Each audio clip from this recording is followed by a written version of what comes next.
No longer involved with the organisation of ski racing, the ski club got down to organising benefits for members, and the idea of resort-based reps, first seen in 1922, became a cornerstone of the ski club's activities. We wanted to encourage members to enjoy their skiing holidays and to take trips off the piste or different pistes that they wouldn't normally be going on.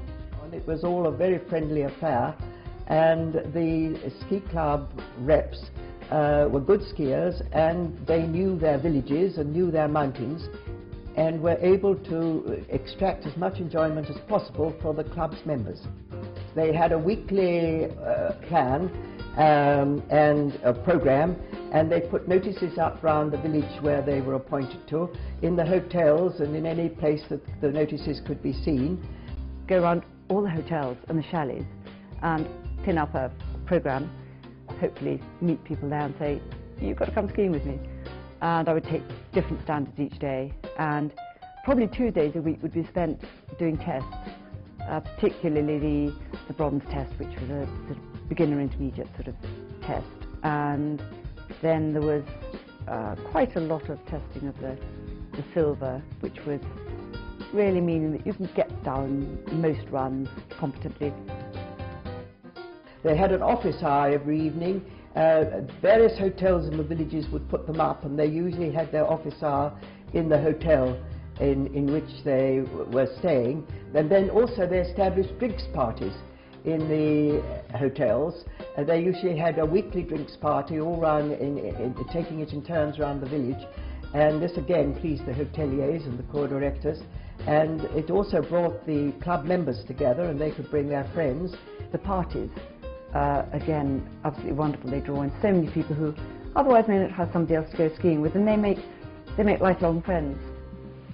Long before the advent of the home video recorder, films were distributed to various groups and provincial ski clubs.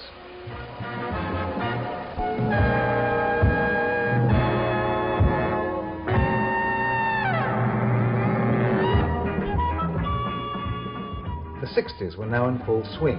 The ski club took the lead along with the resorts in promoting skiing.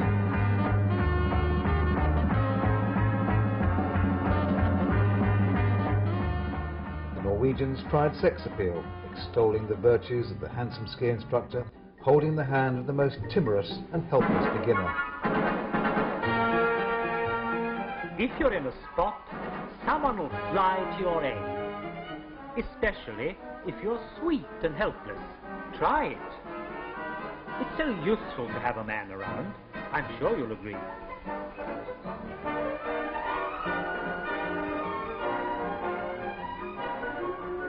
Yes, I think she's got it. She'll soon have that coveted ski badge. And after all that, she's got something to chew on, too. Italy tried schmooze appeal. Après-ski and Cortina seemed to be concentrated on rousing songs in smoky bars and bending the knees, Cossack style. In the late afternoon and evening, when it seems the outside world has gone off to sleep, Cortina goes gay. There's plenty of fun for young people. It's incredible where they get the energy from in the evening after a tiring day on skis.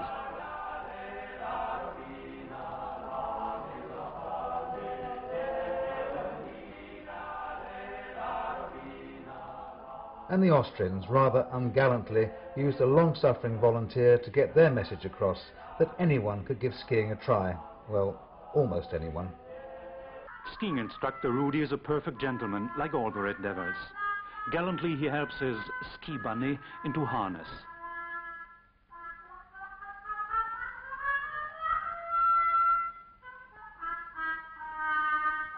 It's amazing what snow will stand up to.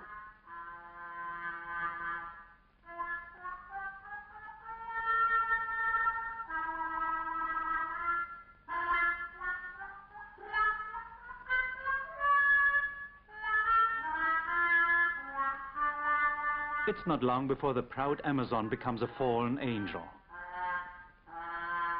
Strong arms come to the rescue of the weaker sex. But so much charm is simply too much for them. It's just as well that there is a bulldozer handy.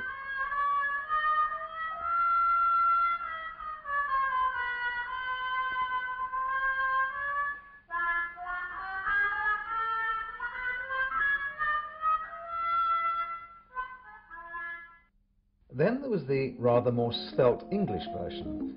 Back in the 70s it could almost have been a Monty Python sketch, skiing in deep turf, freshly groomed by sheep. There are great tracts of suitable terrain in all the uplands of Britain. Ben Nevis, Borrowdale, Buxton, Brecon or Beachy Head. The trouble with trying to ski in the south of England in the summer is that there's a very serious shortage of that cold, white, slippery stuff that they call snow. But from now on, even that's not a problem.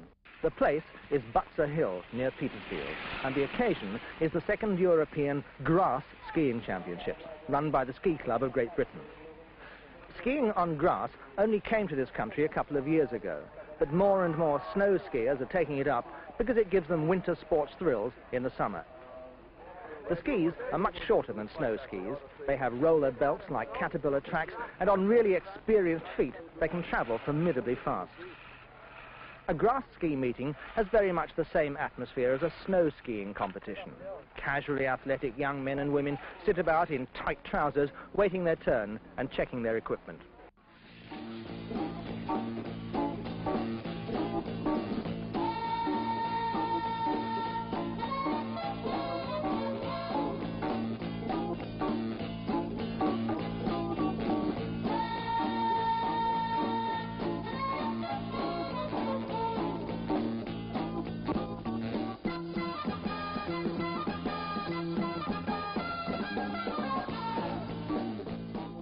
We've only had one serious injury in 3 years, and that person skied off into a road and a brick wall, which wasn't very surprising. The best dozen men and girls are selected for the British national team squad. A number of the most talented juniors, those under 18, are also on the squad. And for them, there is the additional target of the European Junior Championships. The Bruno Cup, again, having won it last year. West Germany won, who we hope will bring it back again next year. And it has to be admitted that the Swiss, the Germans, the Austrians and the French did rather better than the British. But there is a fairly simple explanation for this lack of British supremacy, and it lies in the basic British attitude toward grass. You see, we British don't look upon grass as something that you slide down furiously. We look upon grass as something that you cut gently with a lawnmower. Now, if they had a competition for that, we'd be unbeatable.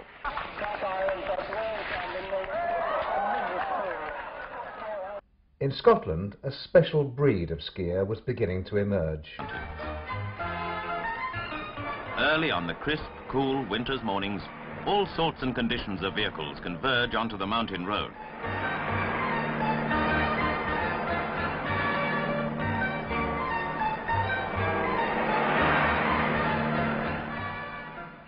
From Loch Morlich, the climb begins and the snow appears.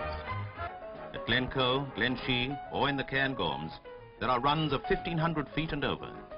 Development of the area as a winter sports centre began only 10 years ago, but already others are being planned.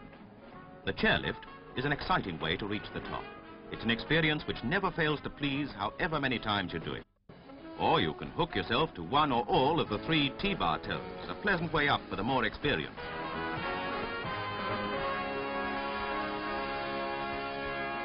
People who will never see 50 again have been known to become more than competent with only a few lessons.